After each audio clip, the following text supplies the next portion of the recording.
Always nice to see some familiar faces. We usually takes up to 30 minutes, and if you've got any questions or comments, please just use the chat box as we're going through. And if there's any other questions, please just use the email inbox, although we've not had any in the past week for me to answer, so I'm getting off lightly.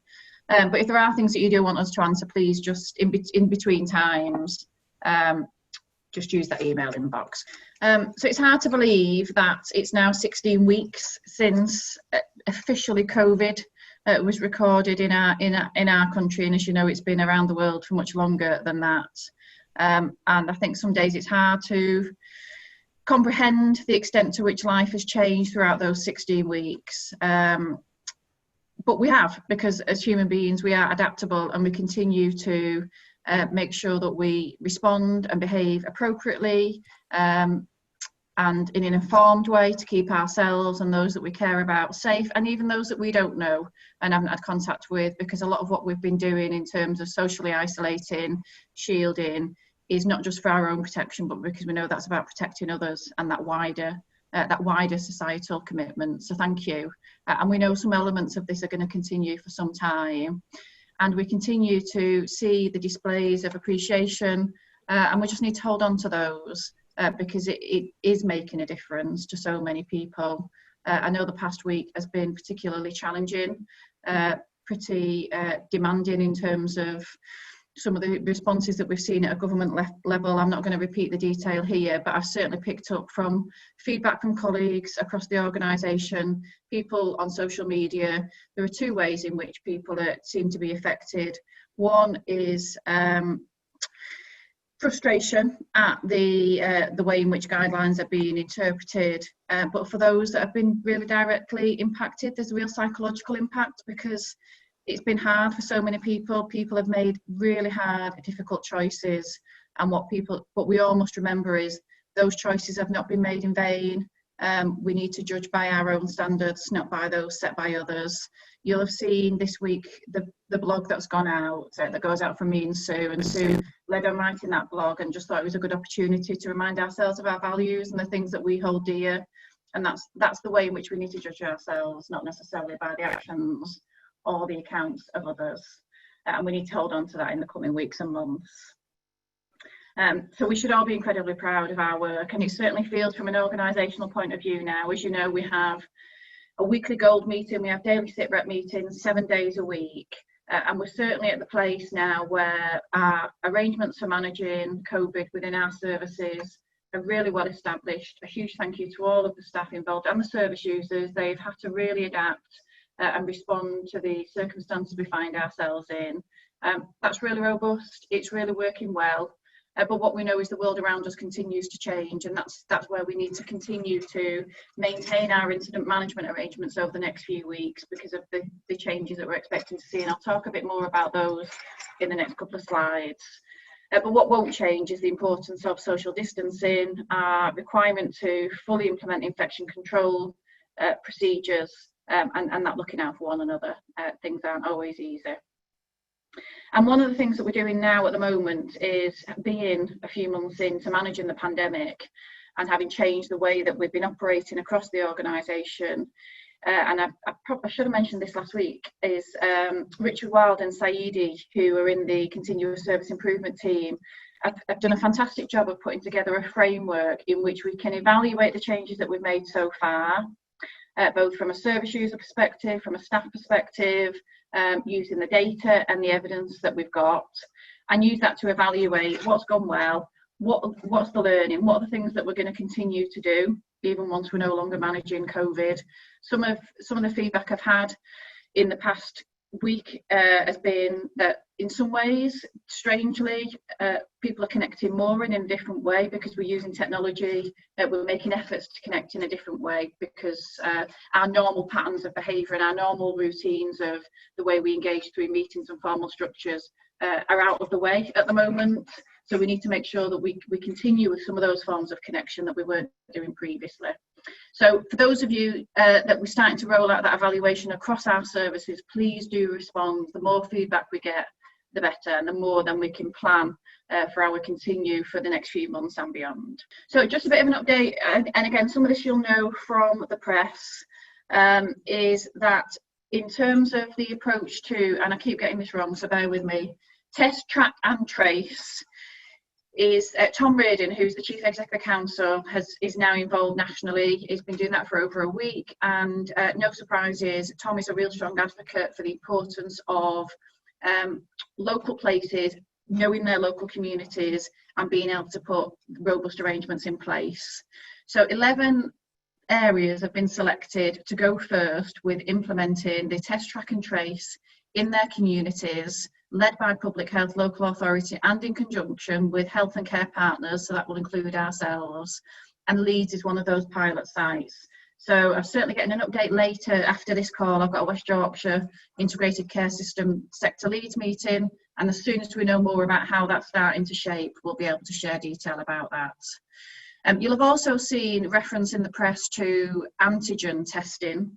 So this is a blood test that can be taken to see if you've had COVID at some point. It doesn't mean that you're therefore immune from contracting COVID in the future. You just know whether you've had it. And again, what we know from the ministerial briefings is when that starts to get rolled out, potentially next week or certainly within the next couple of weeks, the first area that we expected to undertake that antigen testing is in the NHS. And again, that will be for both staff and for service users. As soon as we find out more, again, we'll be able to share some detail about that. You'll know as well as I do about some of the plans now in terms of lifting lockdown restrictions. The schools are scheduling where it's safe to do so to start to reopen next week. But I know that that doesn't automatically make a change for people that have got young children. Certainly my children aren't in the age brackets for where school is reopening, and that just makes it difficult in terms of the hours that are available. So just to reassure staff, I don't want people to feel as though there's an extra pressure there as some of those changes start to be made, that we're expecting people to do anything any differently. Well, just to highlight as well, because we've got a really active research department already in the Trust, is that we are connecting into the research studies that are taking place in relation to COVID. And there's quite a number of those which are both directly around treatment of COVID. There's a new one just coming out of asking for service users to give feedback of their experiences, in particular mental health service users. So please just go and look at the research section of the website to see if there's areas of research that you really feel that your experiences could make a difference to. There's another fantastic opportunity. COVID in itself and this pandemic is very new, so it's a fantastic opportunity to be able to generate learning at a national and an international level, as well as what we're doing at a trust level. For those of you that were taking part in Ramadan, we're part of the celebrations for Eid at the weekend. I hope that people did manage to enjoy their Eid celebrations despite the challenges. Certainly great to see a lot of the sharing of experiences and good wishes through social media over the weekend. And some of you will also have seen that the staff on Ward 1 at the Becklin, where we have created a dedicated cohorting space for people who are in the mental health services and have COVID. It's exactly the same as what we've done over at the Mount, and we've done similar at the Newsom. But the staff at Ward 1 at the Becklin produced their own video, and we shared that through social media, really giving reassurance that we can manage the two, and it's huge thanks again to many people involved. But if you can, I think we can also make that available through the Trust website if you've not already seen it, or if you go on the Trust Twitter feed. For those of you that are Twitter savvy, that's another opportunity to see that. So some other local news. Work has continued with the building of the new CAMHS unit that will be a new 22-bedded unit for West Yorkshire. We sought assurances very early on with Interserve that are building that unit that they could safely continue and maintain the social distancing requirements throughout the lockdown. They were able to do that, and we saw that for ourselves in how they were operating the site. I think because it's in the demolition and doing the groundwork phase, that's been easy for them to do. So they managed to make some fantastic progress, and so we were able to just go and see where they're up to. In a couple of weeks' time, the metal frame is starting to go up, and they're hoping by September, if you saw the unit externally, it would be a fully built, watertight unit, and then all of the rest of the work will be internal. So it's great to see that long-awaited progress, because as you know, at the moment, There are very few beds. The only beds that there are is at Littlewood House Hall to serve the whole of West Yorkshire, and too many children do end up going out of area as a consequence to that. I just wanted to give a bit of an update on testing. So we've been piloting asymptomatic testing for staff. So if you remember a few weeks ago now, we took part in a national pilot, and there's a lot more staff and service users wanted the test than we were able to accommodate. So we started to pilot last week and approached for staff for asymptomatic testing. Now we've run that a couple of times and the uptake has been really low, and we think that's because now the sites that are available that you can just book into direct, you can get in a lot easier, you can get in a lot quicker, and the results are coming around a lot quicker. So all areas where our staff are based, there are local places in which you can use the drive-through testing arrangements, and you can also have a kit delivered to your own home. So please just contact HR to find the best option for you. So in the meantime, we'll pause our own asymptomatic testing because the uptake has been so low, but we'll just keep that in reserve. But like I say, any of our other sites, if you're not sure where you can go for your local testing, please just contact HR and they've got all of the information for you. And just to say, work is continuing on our approach to stabilisation and how we continue to run our services in response to the updated government guidance.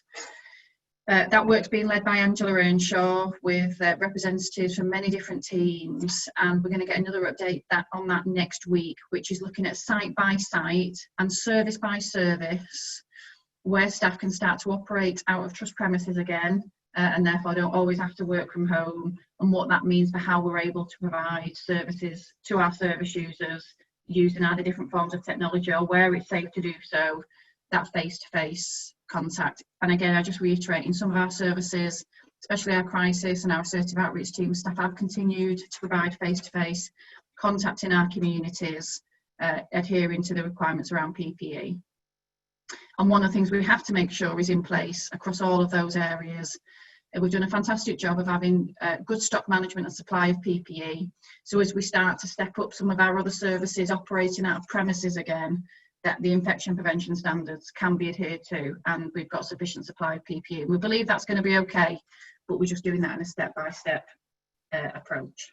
So one of the things that we held last week, which was on Friday, Father Michael, Kerry Hinsby, who's a consultant clinical psychologist in forensic services, Sarah, who hosts the call for us most weeks, they put together a memorial service for Cooley. And what was extra special is it was colleagues that have worked with Cooley, not just from our organisation, but from other organisations where he's worked in the independent sector as well. His friends were able to join and family members were able to join. His wife and his sister joined. And we had some beautiful services. We had some beautiful sermons and tributes that Kerry shared. And we also had some beautiful sharing of experiences and comments by his family members as well. Really grateful for knowing how much Cooley meant to the people that he worked with, because he meant so much to them, and obviously a huge impact for everybody that knew Cooley. And it was just clear to see what a wonderful nurse he was and loved by everybody who he touched.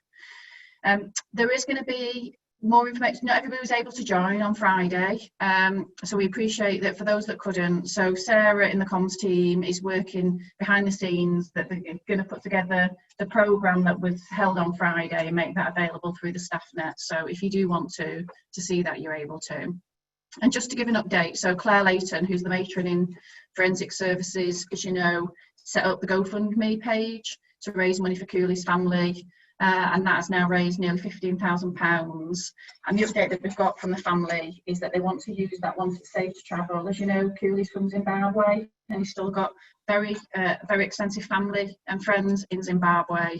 So they're going to use that money when it's safe to travel to be able to go back with the children and again hold a memorial service with those that loved and knew him in his home country. So a huge thank you to everybody. Both in terms of supporting the tributes that we had, donating the money, and that ongoing support to his family, which is so important, and to his colleagues. So one of the things we know is, and again I've repeated this every week, COVID does have a disproportionate impact on our BAME communities. We know that hit our BAME colleagues really hard, especially when Cooley died. It really brought it home in terms of that direct impact. So thanks to fantastic leadership by colleagues in our organisation, through really open, honest conversations through the Race Equality Network, which continues to take place every week. We established the Equality and Inclusion Group. We're giving updates each week on the actions that that group is driving forward. They've now finalised the framework to have these wellbeing conversations, and the priority for those to be rolled out is going to be with our BAME colleagues, but we will be rolling it out for all of our staff, so look out for more information. And again, we'll continue to share the updates that come through each week. But please, if you've not joined before, if you are interested, if you just got experiences you want to share, or you just want to hear what's going on, the Race Equality Network is open for anybody to join, and it's a really supportive, open forum for people to share their experiences and to be heard. So last week we were in the midst of Mental Health Awareness Week, so we just wanted to reflect back some of the activities that took place as a thank you, and for me to show, you know, across our community, across Leeds and York, of everyone we touch, there's no shortage of supply of kindness being shown last week. And it's a really good opportunity to raise awareness of mental health. But as I said last week, that whole spectrum for us, 365 days a year, or from mental health prevention through to supporting people with complex needs who do need 24-hour support 7 days a week. And if you, again, hopefully some of you are seeing that if you're active on social media, if you've been on the Trust website, our Deaf CAMS team put together a fantastic clip to share some of their own personal experiences of coping with life in lockdown and ways to cope and look after their own mental health and well-being, and a huge range of people who like to be outdoors, who like to do jigsaws. Sometimes it can feel as though it's the simplest of tasks, but it's whatever works for you. We also started to roll out our thank you to children of staff. Again, that was with input from the Deaf CAMS, so that it was done in a way which really was easy to read for children, and we've had some positive feedback already, and we're continuing with the letters to loved ones. If there are at any points ways in which you think there's more we can do, not just for Mental Health Awareness Week in terms of kindness, but just going above and beyond to show our appreciation for the ways in which everybody's working so hard, we're open to all suggestions. So these are some of the other areas to look out for. So Coffee Mates now, we've got up and running a couple of weeks ago. This is a way for people to be able to connect. It's entirely up to you, but it's just using different methods to combat that sense of that people feeling isolated. We've got great membership of the staff only Facebook group, a good opportunity again for people to connect in an informal way. You'll see that the closing ceremony for the World Olympics is going to be this Friday.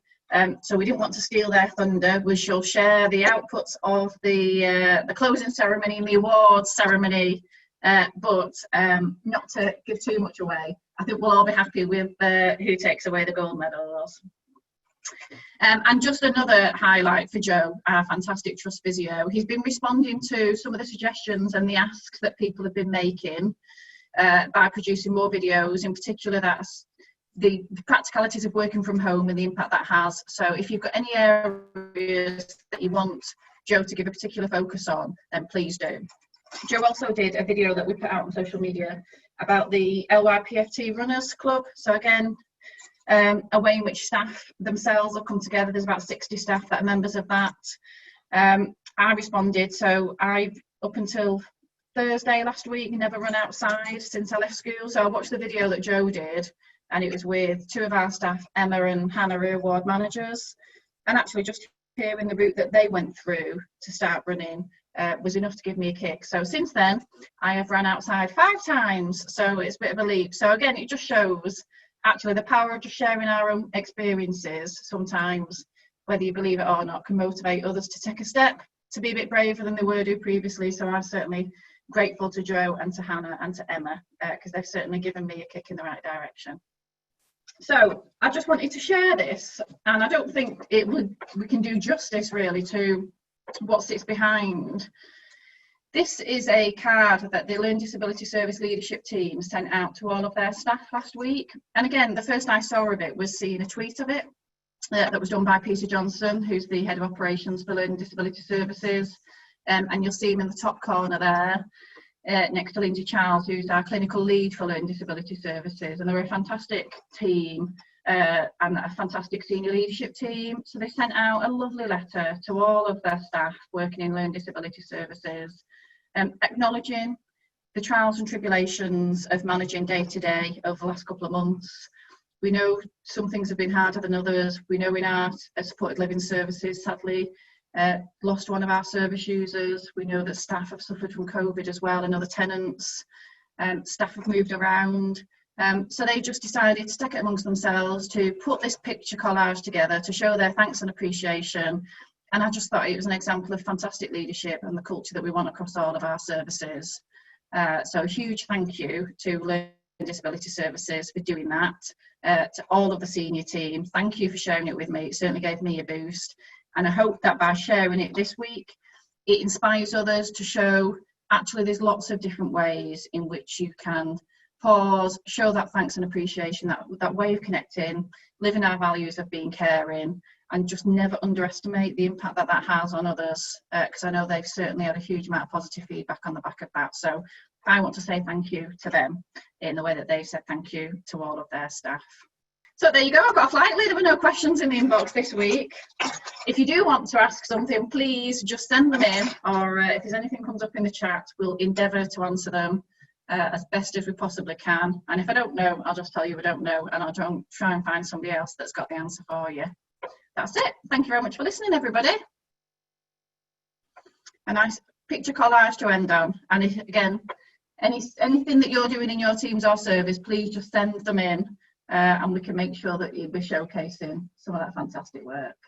So thanks very much, everybody. I don't think we've set the time for next week. Well, if we have, it's not in my diary, so we'll make sure that we do and we get it circulated. It's going to be a little bit earlier next week because I've been asked to join a meeting with the regional team for NHS England. So watch out for details, but it's probably going to be about 2:30 that we'll do the call next week. So I shall look forward to seeing you all then.